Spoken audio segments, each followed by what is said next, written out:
সকাল সকাল ঘুম থেকে উঠে নাস্তাটা বানিয়ে নিতেছি।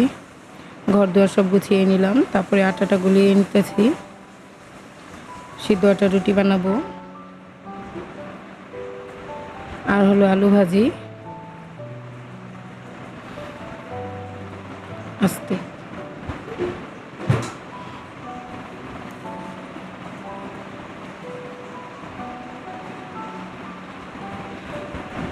আগে আটাটা সিদ্ধ করে নিলাম, পরে আমি চাটাও বসাই দিছি।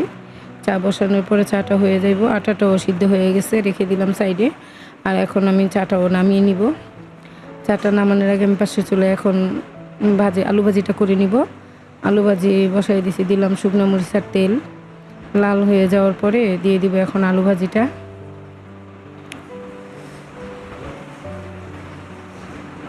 তোমরা তো সবাই জানো আমি আলু ভাজি খাই না, আমার ভালো লাগে না। তো সিয়াম তো আলু ভাজা ছাড়া রুটি আর ভালোই লাগে না। আলু ভাজি প্রতিদিন দিলে প্রতিদিনই আলু ভাজিটা খেতে চায়। একদিন বানাই আরেকদিন বানাই না, অন্য কিছু করে দিই। হালুয়াটা বানাইলেও খেতে চায় না।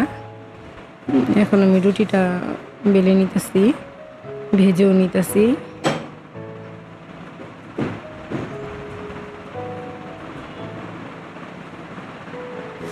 আজকে আয়াতের দাদা অনেকগুলো আম নিয়ে এসেছিল, প্রায় 10 কেজি আম আনছে। এই রুটি ভাজা হয়ে যাওয়ার পর আমি আমগুলো সব কেটে নিব।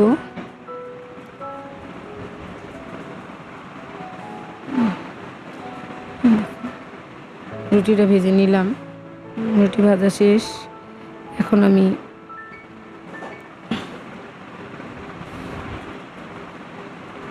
আমটা কেটে নিলাম। ছাদে আসছি আম নিয়ে। মশলাটা মাখানোর সময় করি নাই, ভিডিও করি নাই। এখন আমি ছাদে নিয়ে এসা আমটা শুকা দিয়ে গেলাম। তো ভালোই 2 ঘন্টার মতো রোদ পাইছে। 2 ঘন্টা রোদেই যথেষ্ট, আলহামদুলিল্লাহ। বেশি রোদ লাগে না। আমি বেশি রোদ দিয়ে আম আচার বানাই না। তো আমি এইগুলো হলো আমি জাল মিষ্টি আচার বানাবো, আর ঝুরি আচারও দিছি। ওটা আমি শুধু টক আচারই থাকবে। এই যে এটা হলো ঝুরি আচার, এটাও একটা রোদে দিয়েই আমি আচারটা বানিয়ে নিব।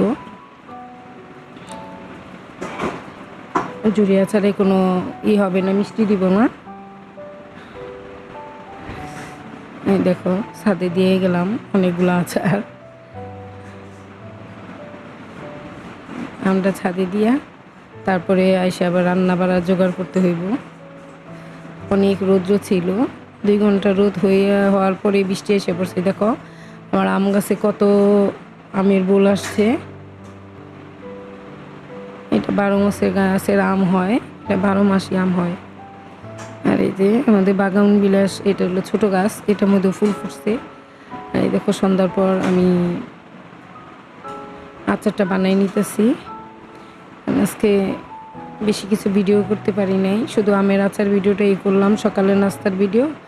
আর সন্ধ্যায় আমের আচার ভিডিওটা আমি করছি, কারণ ভালো লাগতেছিল না, এজন্য আজকে বেশি ভিডিও করতে পারি নাই। দুপুরে রান্নার ভিডিওটাও আমি করি নাই, নিজের একটু ভালো শরীরটা খুবই খারাপ ছিল, এজন্য। এটা হলো আমার ঝাল মিষ্টি আচারের এটা, আর এটা হলো আমাদের টক আচারের যেটা ঝুরি আচার, সেটা বানাবো। এখানে শুধু দিছি আমি সরিষা বাটা আর হলো আদা, এই রসুন বাটা, এগুলো দিয়ে আমি ভালো মতো কষিয়ে নিতেছি তেল দিয়ে। অনেক ধোয়া হইতেছিল, এই জন্য ছবিটা একটু গোলা গোলা হয়েছে। বন্ধুরা তোমরা কিছু মনে করো না। তা মশলার কষানোর সময় দেখাই যেতেছে না রাত্রেবেলা। এই দেখো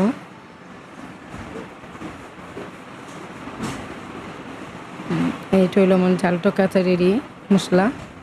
কালারটা খুবই সুন্দর হয়েছে মাশাল্লাহ। তোমরা যখন আগামীকালকে আবার এই আচারটা আমি আরেকবার একটু গরম করব, গরম করার পরে এই আচারটা আমি রেখে দিব বয়মে ভরে। তারপরে কতদিন শুধু রোদ্রে দিব, 1 সপ্তাহের মতো রোদে দেওয়ার পরে আমার ইনশাল্লাহ আমার আচারটা হয়ে যাব। 1 বছর 2 বছর থাকলেও আমার আচারটা নষ্ট হয় না।